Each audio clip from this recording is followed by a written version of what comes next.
আসসালামু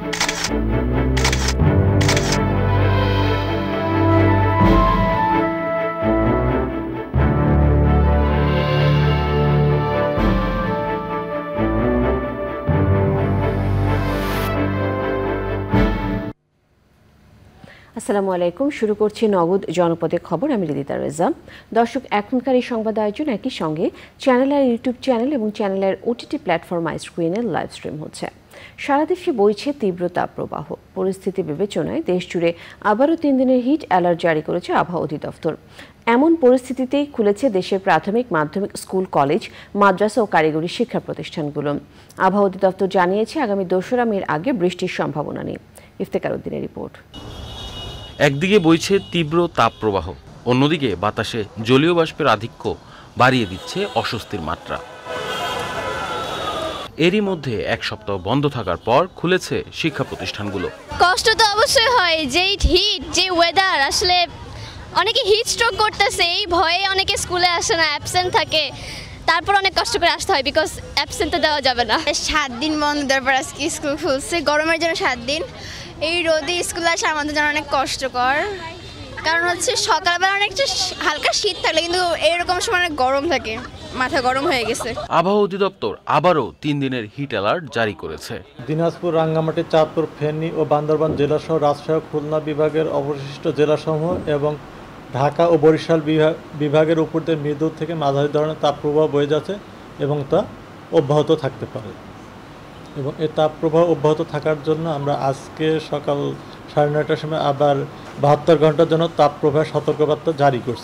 এখন যে অবস্থাটা আছে, আগামী 72 ঘন্টা এটা অব্যাহত থাকবে। 72 ঘন্টা পরে তাপমাত্রাটা কিছুটা প্রশমিত হবে। দেশে এবারই প্রথম এত দীর্ঘমেয়াদী তাপপ্রবাহ চলছে। Iftekhar Uddin, channel I, Dhaka. যশোরে হিট স্ট্রোকে আহমেদাবাদ হাই স্কুলের সহকারী শিক্ষক আহসান হাবিবের মৃত্যু হয়েছে। এ নিয়ে সাম্প্রতিক সময় যশোরে হিট স্ট্রোকে 3 জনের মৃত্যু হলো। এর আগে যশোর সদর ও মনিরামপুরে 2 জন মারা যান। আহমেদাবাদ হাই স্কুলের প্রধান শিক্ষক জানিয়েছেন, শিক্ষক আহসান হাবিব রোববার সকালে মাঠে কাজ করে 9টার দিকে স্কুলে এসে অসুস্থ হয়ে পড়েন। দ্রুত তাকে যশোর জেনারেল হাসপাতালে নেওয়া হলে কর্তব্যরত চিকিৎসক মৃত ঘোষণা করেন। তার প্রবাহের মধ্যে শিক্ষা প্রতিষ্ঠান খোলায় ক্ষোভ জানিয়েছেন অভিভাবকেরা। বান্দরবানের রুমা উপজেলার দুর্গম বাকলাইপাড়া এলাকায় রোববার ভোরে সেনাবাহিনীর অভিযানে কুকি চীন ন্যাশনাল আর্মির 2 সশস্ত্র সন্ত্রাসী নিহত হয়েছে। সে সময় কেএনএফ এর 2 সদস্যকে আটক করা হয়। আইএসপিআর জানিয়েছে, অভিযানে 3টি আগ্নেয়াস্ত্র, বিপুল পরিমাণ গোলাবারুদ, ওয়াকি টকি এবং অন্যান্য সরঞ্জাম উদ্ধার করা হয়েছে।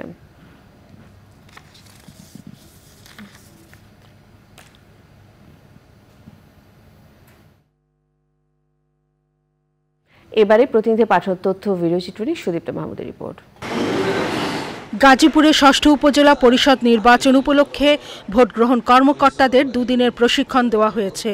প্রশিক্ষণে উপস্থিত ছিলেন নির্বাচন কমিশনের অতিরিক্ত সচিব অশোক কুমার দেবনাথ।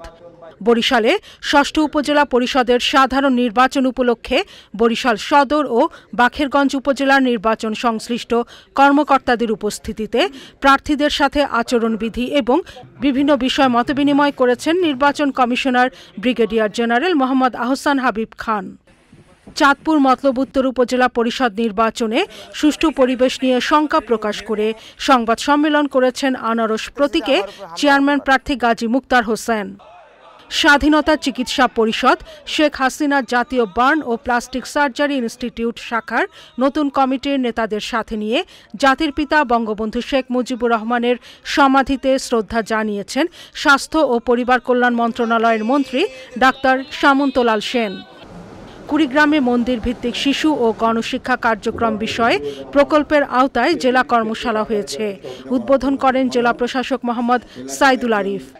নোয়াখালীর কোম্পানিগঞ্জের চল এলাহি ইউনিয়নের গাংচিল গ্রামে ভিটেমাটি থেকে উচ্ছেদ আতঙ্কে ভূমিদস্যু আক্তার হোসেন ও মিলনের বিরুদ্ধে মানববন্ধন, বিক্ষোভ ও ঝাড়ু মিছিল করেছে কয়েকশো পরিবার।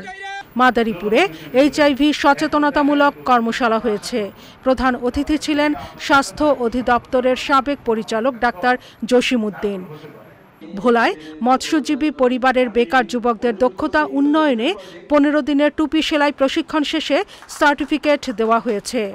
যশোর ক্যান্টনমেন্ট কলেজের বাংলা নববর্ষ 1431 উপলক্ষে বর্ণাঢ্য বৈশাখী মেলা হয়েছে।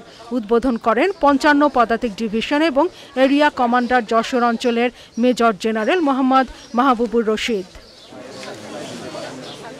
Sudipta Mahmud, channel I. এই ছিল নগদ জনপদের খবর। সবাইকে ধন্যবাদ।